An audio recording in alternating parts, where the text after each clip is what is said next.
finally warming up. We got gravel showing and everything now. So what we're gonna play around with today, I've been wanting to do a little bit of maintenance on the 1941 Chevy G506 boom truck. I got this thing back in 2019 and did a bunch to it. I got it running after it had been sitting for several years. And, you know, once I drove it around, put some runtime on it, I actually found out the head gasket was shot. And she was making a pretty good milkshake in the oil. So I tore it all down and took care of that. And it's been great ever since. I haven't really had to do anything to it other than put gas in it. And it's just been a good truck. And it's super handy around here as far as the lifting capabilities and all that. So if you guys are new to the channel, be sure to go check out previous videos on this thing where I completely go over it and show off all the uniqueness about it. A good video to check out is driving World War II trucks. That's a good video where I go over everything, plus the other rigs that I own. So yeah, be sure to go check that out. Now, what I want to focus on today is some other maintenance. Obviously, I changed the oil in it back when I did the head gasket, so I just want to fire it up and warm things up, drain the oil in it, put some Rotella in it with some zinc additive, keep her nice and happy, and that'll be good for it. So along with that, we get to wake her up for the first time this year and crawl it out of some snow, and it's just going to be a fun, good time. So I'll go ahead and throw a battery in it and prime it up, and we'll get it fired up and moved out of here and down to the shop.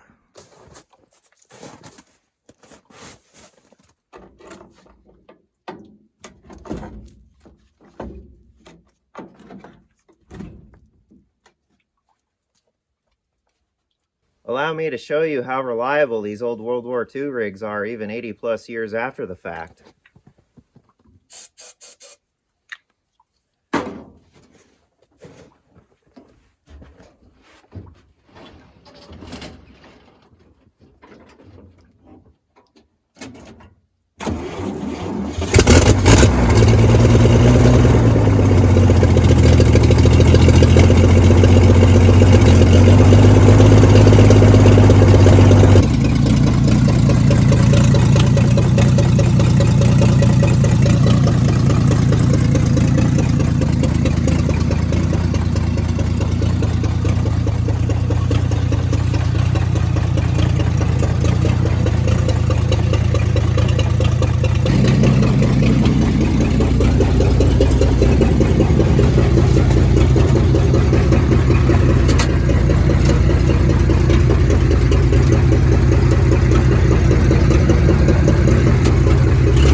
Well, remember how I said it'll crawl right out of there?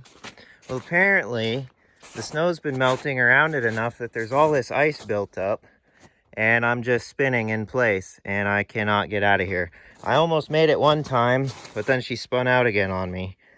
So we're gonna have to employ the assistance of another relic to get the primary relic out, and then we'll be good.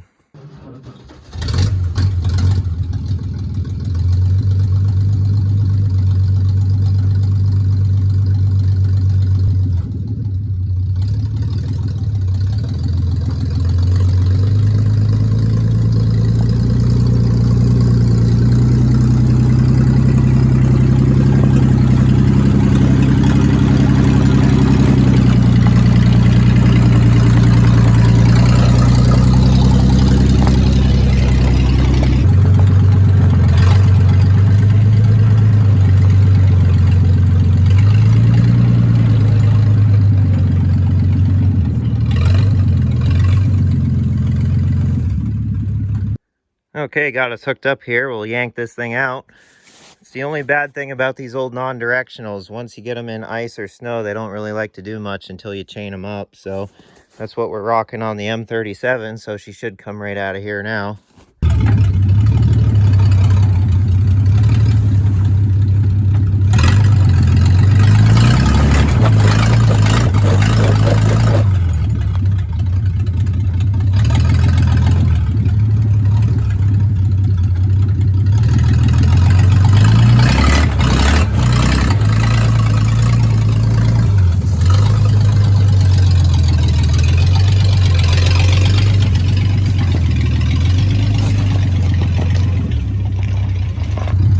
There we go.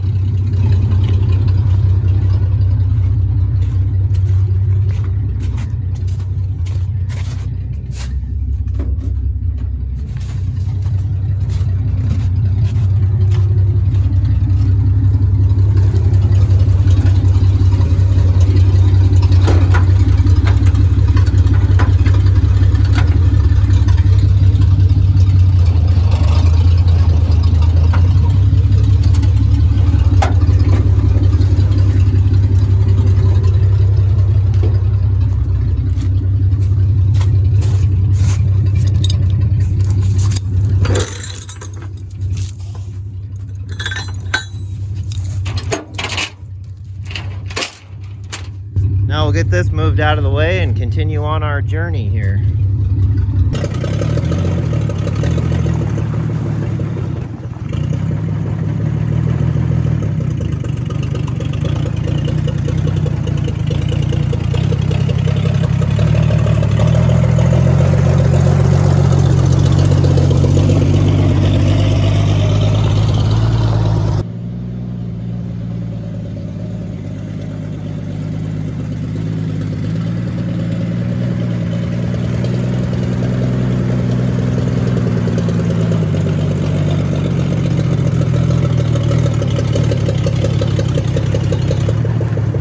Okay, got her down here to the shop. We'll get the hood popped up on it and start working on this thing and just get her up in shape again a little bit.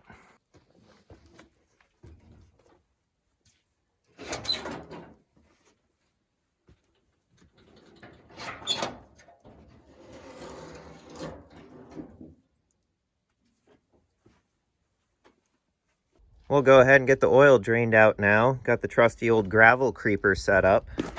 So we'll crawl under here and get started.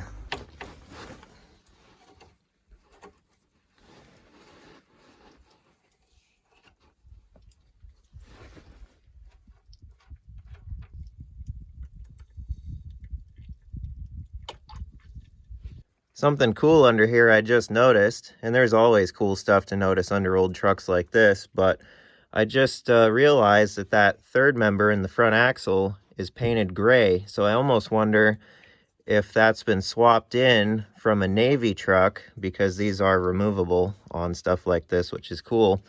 But most of the old naval trucks were painted gray like that. So that would be interesting to know if that's what happened, because you know, on stuff like this that's 80 plus years old, other trucks obviously got parted out, and then you had new old stock parts sitting around from the war effort. So yeah, I'm sure something happened to the third member a couple times in this truck's life and things got switched around, but that's pretty cool. Always neat to notice stuff like that. Okay, our drain plug's back in. We're ready for our fresh oil. I've been switching to the Rotella 1540 on all the old stuff. Now, back in the day, the Army just ran straight 30 weight in pretty much everything. But provided that oil technology is a lot better nowadays than what it used to be. Plus, you know, you got to realize that these things are old. You know, they're probably a little bit worn out. So a little bit heavier weight oil will be good to compensate for anything that's, you know, the crank bearings and rod bearings and all that stuff. So, you know, it'll just take up that tolerance of any wear points, and it'll help things out in the long run. Plus, Rotella has quite a bit of zinc in it already. It's one of the brands that actually, you know, still has quite a bit of that in it. Plus, I like to run this Lucas zinc additive just for extra protection. So we'll treat her good with this stuff, and yeah, we'll get her topped up here. One of the other cool things about military stuff is, you know, they made everything super simple and to be serviced out in the field. And, you know, not every GI was mechanically inclined. They had to learn on the site, you know, and figure things out. So, you know, they did stuff like this. Their oil fill cap had a chain on it so you couldn't lose it. Just simple things like that. It's super cool to see. And a nice huge filler tube, so you don't have to worry about, you know, taking forever to fill it back up with oil. You know, they want quick and fast on everything. So yeah, it's just cool to see that stuff and pay attention to.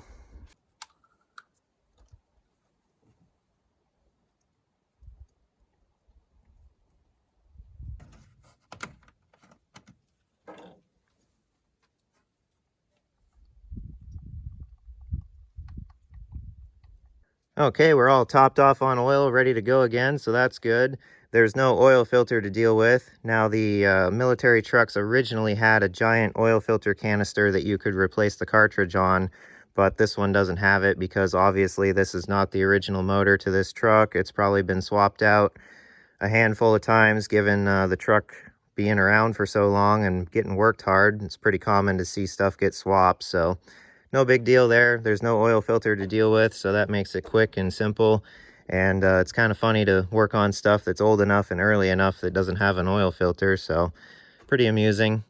Now, the military stuff ran a 235 stove bolt Chevy inline 6, and the early 235s were basically exclusive to the military stuff only, while the civilian stuff, cars and trucks, still had the 216.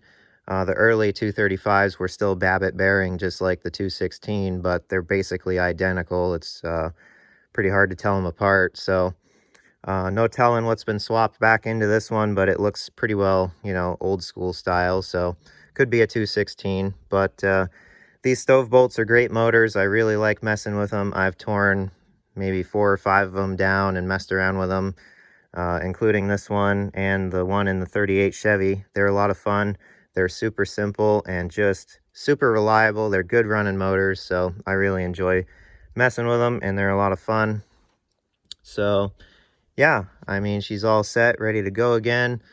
No oil filter to deal with, like I mentioned. And yeah, one of the other things I did to this thing back when I got it, well, a couple years after I got it, I did pull the valve cover off and go through all the valves and adjusted everything up. Quite a few of them were loose, so it ran a lot better after that, and it's been running fine ever since. So basically all she's needed was that head gasket and the valves done, so it's been a good runner for sure. Something else I did back when I got this truck in 2019, I did go all through it and check all the fluids and grease all the components. So as far as the grease goes, I think we're all set, and it doesn't need any extra because, you know, this thing stays relatively close by. It doesn't hit the highway or anything like that. So everything all the way through should be still lubed up good. So I don't think we're going to worry about that. However, the transmission and the transfer case both leak oil really bad, and I pretty much have to top this thing back off every time I go to use it. Now, we didn't bring it very far down here to the shop, so we didn't damage anything as far as that goes. But yeah, I'm going to crawl back under there, make sure the transmission and the transfer case are still full, and we'll be good that way. And then, yeah, we don't need to grease it, so keep things simple. Fun fact on these old GM 4-speeds of the 1940s, 50s, and I believe early 1960s, on your fill plug up there, when you have it in neutral and you go to dip your finger in there to check the oil level, there will be a gear in the way. So if you actually go up top and shift it into reverse, that gets it out of your way, and you have the room to dip in there and check your fluid. So neat little trick I figured out on this one, and I do it every time I go to check it now and top it off. Okay, we're all set on the gear oil, so that's good. Transmission and transfer case are all set. Now, something else I wanted to do back in 2019 when I checked all the fluids and everything, I topped off the winch with gear oil, and it just immediately leaked right out. So interestingly enough, now Guys are swearing by this John Deere cornhead grease in their closed knuckle front ends, like that. They swear by pumping those knuckles full of that John Deere grease, and it works a lot better because, you know, gear oil just leaks right out of those hubs and knuckles too. So everyone's going to this grease nowadays.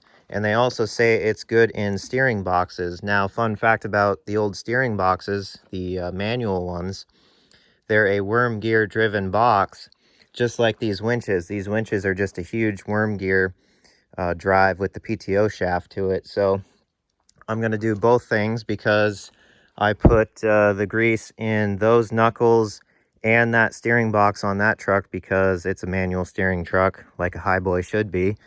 And yeah, we're going to pop open the fill plug on this steering box and pump it full of that grease just to treat it good. These Chevys are notorious for steering box issues, mainly the casting on the outside. They like to break where it mounts to the frame, and every one of these trucks I own have been broken and repaired. This one actually has like angle iron welded to it, and I think it's welded to the truck frame too, so we might crawl under it and check that out for amusement. But yeah, I'm going to pop that plug open, pump it full of grease. We'll treat it good, take care of it. Same with the winch on the front. You know, that gets used pretty much every time this truck is fired up. So we'll treat the winch good as well and pump it full of grease. And yeah, that ought to take good care of it. And they say that this grease, it kind of turns to a liquid when things are moving. And then when it sits again and everything's still, it kind of goes back to a grease. At least that's what I've heard. But yeah, everyone says it's super good quality stuff. So I have a couple tubes of it. One's already in a grease gun, so we're all set there. So yeah, we'll treat this thing good.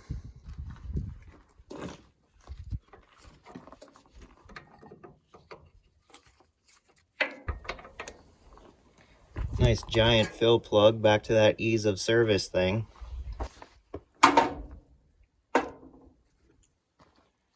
And you know, John Deere, their grease even has to be green, so that's funny. See if we can get this thing down in there. Hopefully. There we go.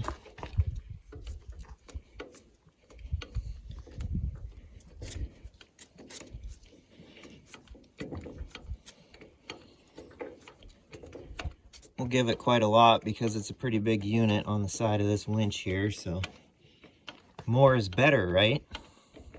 And same thing with the steering box.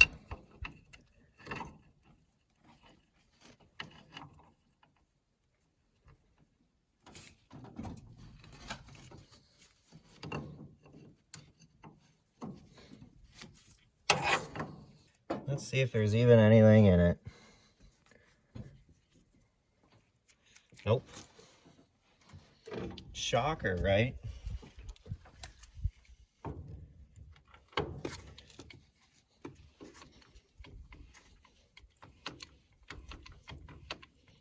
Okay, steering box is nice and full of it now, and the plug's back in.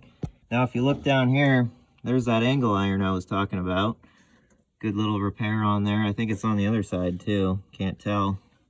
But yeah, always cool seeing all the old repairs and everything on this old stuff. It's pretty comical, and it shows the ingenuity that people had back in the day. Well, now that all the essentials are taken care of and everything's all set as far as that goes, I want to do something else I've been meaning to do on this thing. Is I want to get some kind of a hook set up put on this cable rather than just having the clevis, because you got to sit there and undo it and then rig up whatever you want to pick, whereas a hook would be a lot quicker and simpler. So in the cab here, I've got a little deal that might work that I found and threw in here from something else. And I think that clevis pin will go through this chain, but it's a nice big hook setup with a couple links on it. And that would be much better to throw on to that clevis and use that. And plus it would add a little more weight to the cable because being that it's 1/2 inch cable, it's pretty heavy. and just that clevis being on there, it's not heavy enough to keep it down and keep some tension on it. And actually, if I shorten up this winch, the cable will fall down and it'll take the end up to the pulley up there, and then you got to climb up the boom and retrieve it. So if we can throw this thing on there, that would be much better. So let's see if we can get that done.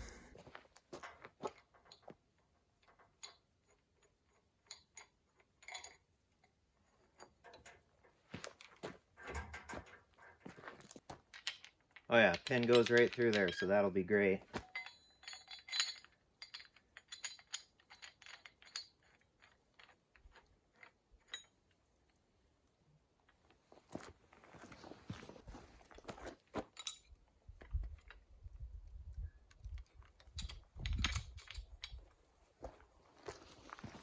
I like the old school welds on that one link there. Definitely goes with this truck.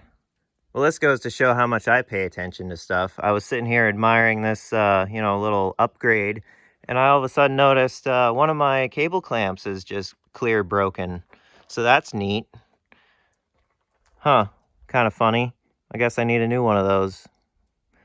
And yeah, I know what you're thinking. Don't saddle a dead horse. Don't tell me how to live my life. Well, I looked through my stuff and I don't have any other cable clamps. I guess I only bought the exact number I needed when I strung this cable on this thing when I first got it. So we're going to resort to what I talk about around here all the time is when Alaskans don't have something, they just resort to fixing it on their own rather than, going and getting something. So we'll take good care of that. Let me just install my new cable clamp real quick.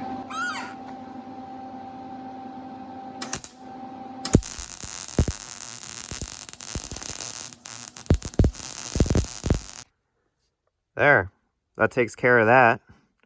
Absolute garbage. You can't buy anything quality anymore.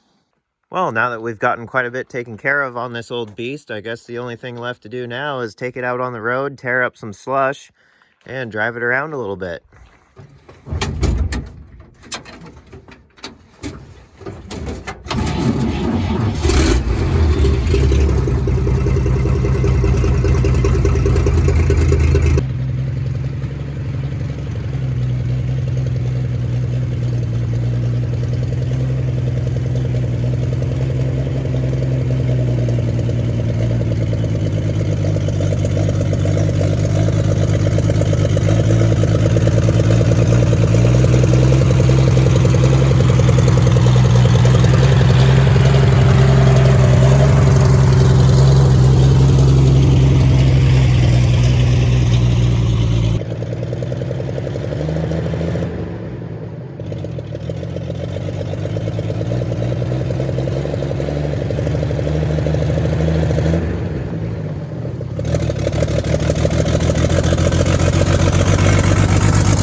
Well, we got a few things maintained on the old rig, so that's good to have out of the way. Definitely feel better about it. So she's ready to roll for another summer of work and moving heavy stuff around. So that's always good. And yeah, whatever else we can throw at it, I'm sure it'll handle it. And it's always good to give these things some love, even though most of them are pretty well worn out these days. But it does all right for what it is. It's never let me down so far, so can't complain. And, it's got a whole lot of character and it's a lot of fun to run, so definitely a bonus. But yeah, hope you guys enjoyed. Be sure to leave a like and subscribe. Drop a comment down below. Don't forget, there's a merch store down below. The link is down in the description. And yeah, hopefully we can get to doing more here now that the snow's finally going away and things are drying up. So definitely have a bunch of plans for videos here in the near future. So stay tuned for that. And until the next video, I will see you guys later.